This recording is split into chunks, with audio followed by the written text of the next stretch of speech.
வணக்கம் அன்பர்களே.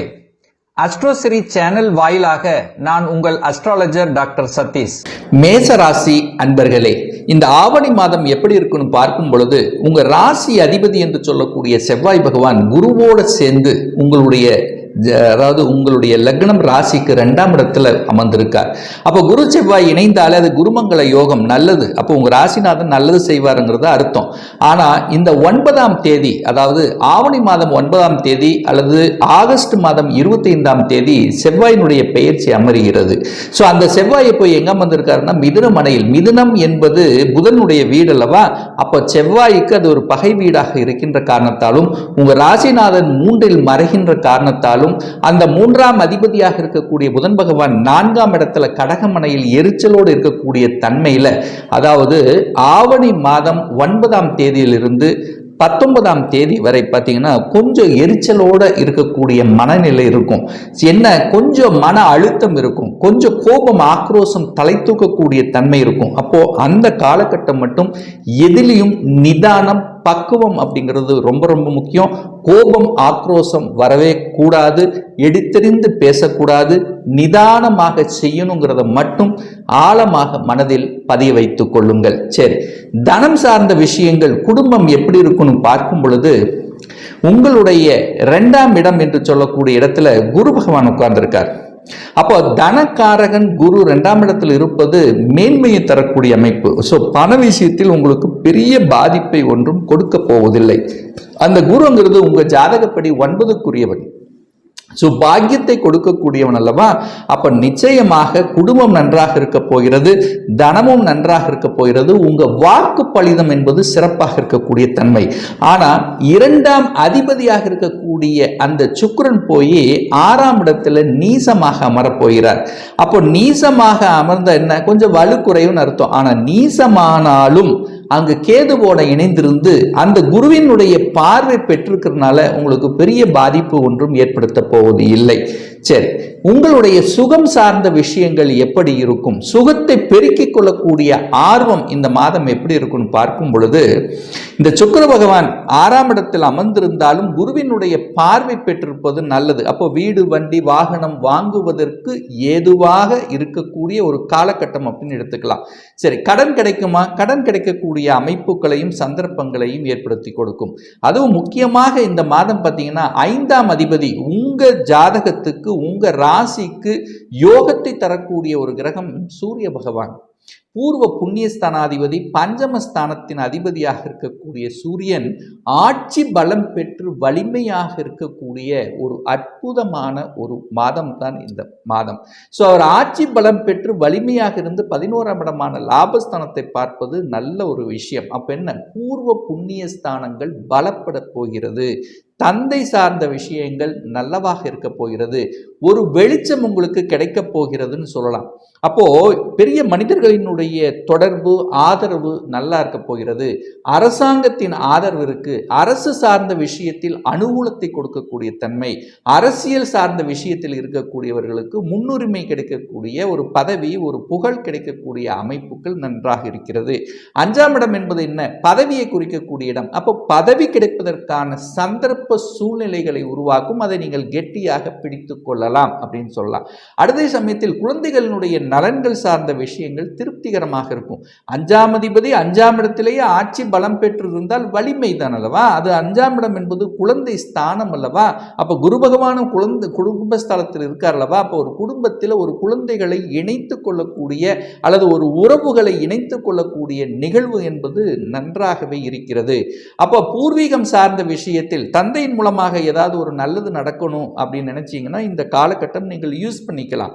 தந்தையின் மூலமாக நல்லவைகள், தந்தையினுடைய தொழிலை எடுத்து நடத்துபவர்கள் கூடுதல் வருமானம் கிடைக்கக்கூடிய தன்மை, தந்தைக்கு சில உடல்நல தொந்தரவுகள் பிரச்சனைகள் எது இருந்திருந்தாலும் இந்த மாதம் சரியாக கூடிய சந்தர்ப்பங்களை நிச்சயமாக உருவாக்கும். ஸோ 6ஆம் இடத்தை குரு பார்க்கிறார்.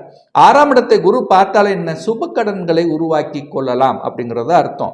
அப்போ சுக்கிரன் வந்து அமைகிறது. அப்போ சுக்கிரன் வீட்டுக்காரன். அப்போ வீடு சார்ந்த விஷயத்தில் ஒரு கடனை வாங்கி ஒரு வீட்டை வாங்கி கொள்ளக்கூடிய அனுகூல பலன்கள் உங்களுக்கு அமைய போகிறது. அதே சமயத்தில் ஒரு நிலம் வாங்கக்கூடிய தன்மை அல்லது நீங்கள் நினைத்த ஒரு வாகனம் வாங்கக்கூடிய யோகங்கள், கடனில் இருப்பவர்கள் கடன் சார்ந்த விஷயத்தில் அந்த கடன் உங்களை கழுத்தை நெரிக்குமான நெரிக்காத தன்மை தான். ஏன்னா 6ஆம் அதிபதியாக இருக்கக்கூடிய புதன் தனக்கு 12ல் போய் மறைஞ்சிருக்க போகிறார். எப்போ மறைஞ்சிருக்க போகிறார்? இந்த ஆவணி மாதம் 19ஆம் தேதி அந்த புதன் பகவான் 5ஆம் இடத்தில் வந்து அமர்ந்து அதிநட்பு வீட்டில் அமர்ந்து நல்லது கொடுக்க போகிறார். அப்போ 6க்குரியவன் தனக்கு 12ஆம் இடத்தில் இருக்கிறதுனாலையும் 6ஆம் வீட்டில் சுக்கிர பகவான் வந்து அமர்கின்ற காரணத்தாலும் குருவினுடைய பார்வை பெற்றிருக்கின்ற காரணத்தாலும் என்ன நடக்க போகுது? கடனால ஆதாயம் கிடைக்க போகிறது. எதிரிகள் நண்பர்களாக மாறக்கூடிய தன்மை, வேலை இல்லாதவருக்கு ஒரு நல்ல வேலை கிடைக்கக்கூடிய தன்மை, மெடிக்கல் சார்ந்த துறையில் ஒரு நல்ல அனுகூல வாய்ப்புகள், புகழ் பெறக்கூடிய தன்மைகள், இதெல்லாமே உங்களுக்கு சிறப்பாக இருக்கும் அப்படிங்கிறது ஸ்ட்ராங்காக சொல்லலாம். அதே சமயத்தில் 7க்குரியவனான சுக்கிரன் தனக்கு 12ல் போய் மறைஞ்சிருந்தாலும், 7க்குரியவன் தனக்கு 12ல் மறைஞ்சிருந்தால் என்ன, கணவன் மனைவி கொஞ்சம் விட்டு கொடுத்து அனுசரணையோடு செல்லணும். ஏன்னா சுக்கிரன் நீசம் அல்லவா. எப்படி இருந்தாலும் சுக்கிரன் நீசம் அங்கும் போது என்ன, சுக்கிரனுங்கிறது கலத்திரக்காரகன்.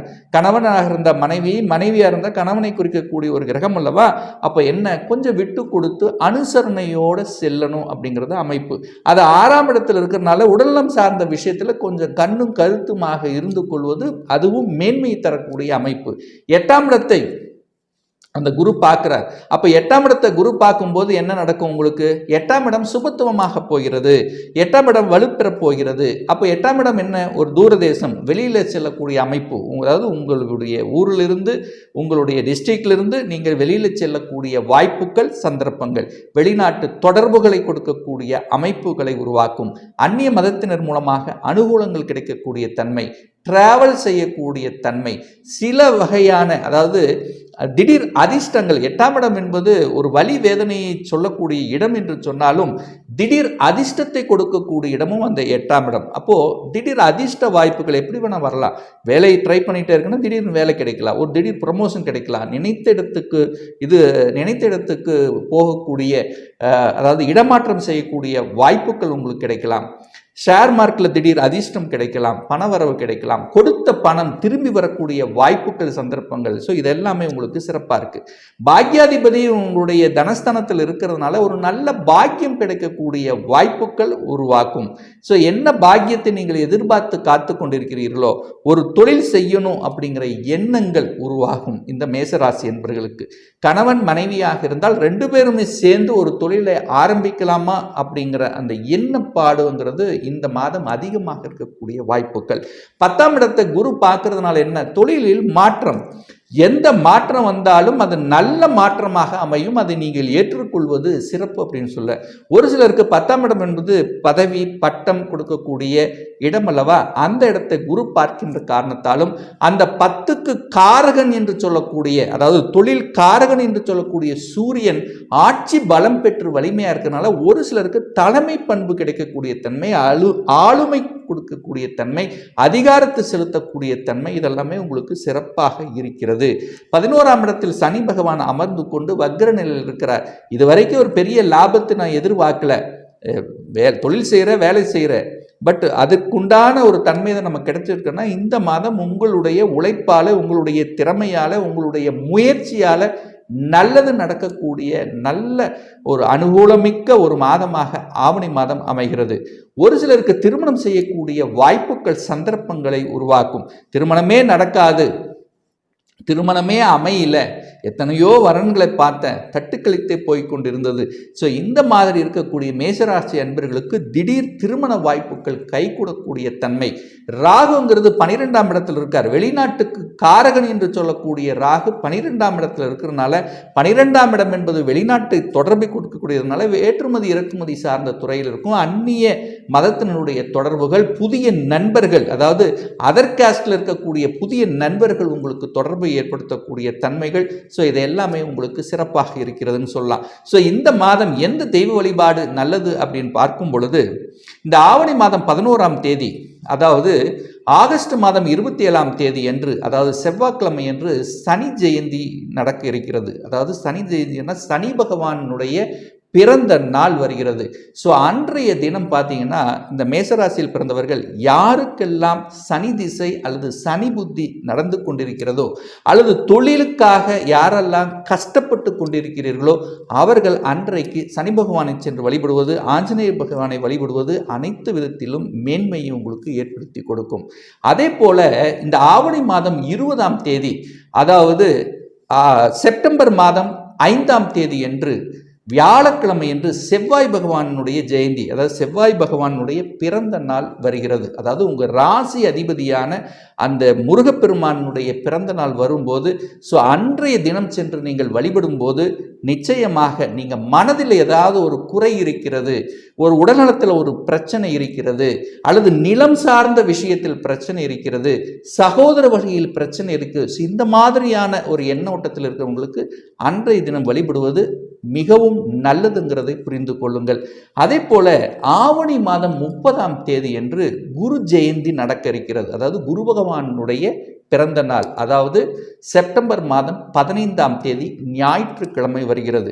ஸோ அன்றைய நாளில் அந்த குரு பகவானை சென்று வழிபடுவது, நவகிரகங்கள் இருக்கக்கூடிய குரு பகவான் அல்லது தட்சிணாமூர்த்தி சென்று வழிபடும் போது, யாருக்கெல்லாம் குழந்தை சார்ந்த விஷயத்தில் உங்களுக்கு ஒரு பிரச்சனையாக இருக்கிறதோ, அல்லது தனம் சார்ந்த விஷயத்தில் பிரச்சனை தொந்தரவு இருக்கிறதோ, அல்லது ஒரு நல்ல பாக்கியம் நமக்கு கிடைக்கல அப்படின்னு ஏங்கி கொண்டிருந்தவர்கள், அல்லது நான் வெளிநாட்டுக்கு போய் சம்பாதிக்கணும் அதுக்கு போக முடியல அப்படிங்கிற தடையை கொடுத்து கொண்டிருந்தவர்கள் குரு பகவானை வழிபடும் போது நிச்சயமாக ஒரு நல்ல மேன்மையை உங்களுக்கு ஏற்படுத்தி கொடுக்குங்கிறதுல எந்தவித மாற்று கருத்தும் கிடையாது.